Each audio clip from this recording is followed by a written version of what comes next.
More U.S. states have started legal action over President Trump's executive order on immigration. It comes amid more nationwide demonstrations against the policy.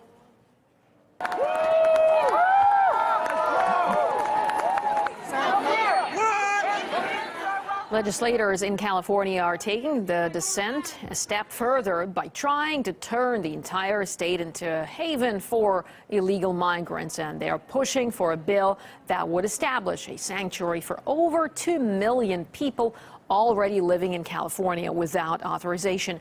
The move against Trump's order has even been supported by hundreds of U.S. State Department officials who signed a dissent memo, and there have also been open calls for protest.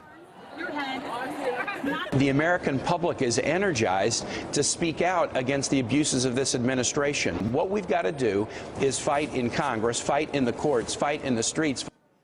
However, it's not clear how many will follow the senator's advice. A new poll by Reuters indicates Americans remain highly divided over the issue. Nearly 50% of those surveyed say they agree with the temporary restrictions, with 41% against. But questions are now being raised over the way some news outlets have reported the poll. The conservative news website Breitbart has accused Reuters of trying to downplay the support for Trump's policy and saying a headline summarizing the poll was misleading.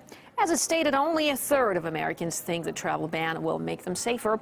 Trump's entry restrictions are not the first time foreigners have been limited from entering the United States. However, it's only now the measures are facing a widespread backlash. SRT's Ganesh Chikyan now reports.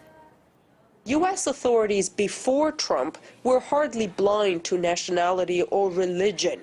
The profiling, though, took different forms. Recently published internal FBI guidelines show that the authorities have for years taken factors like race, religion, and nationality into account in their investigations. Many have argued that the number of refugees that the Obama administration accepted from Iraq, Libya, and Syria was disproportionate to the level of intervention by the U.S. in those countries. And in the relatively small numbers of admitted refugees, some saw a form of hidden profiling.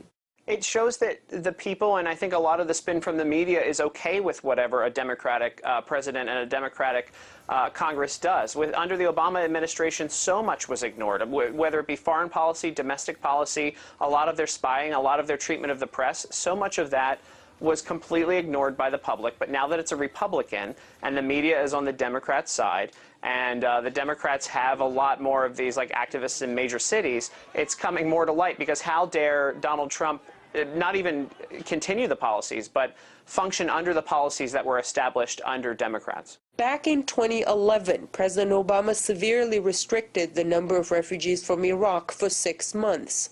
At the time, the decision provoked little to no outcry. Actually, I have heard that, and I'm wondering why we also didn't hear more about that. But maybe I'm not as aware now. I think I'm a little bit more aware about what's going on. I think I'm following more news now because I'm really afraid what's going to happen to people, and I'm really afraid what's going to happen to my friends. And why we'd single out the Iraqis over anybody else didn't make much sense to me at that time either. You know, walk around D.C., there's plenty of Iraqi, Iranians, Muslims, there's everybody here. Many say Trump's decision was a step too far. The question is whether it's just the scale of the action that should determine public outcry, or whether any act perceived as profiling needs to be opposed. In Washington, I'm Ganesh Chikyan, RT.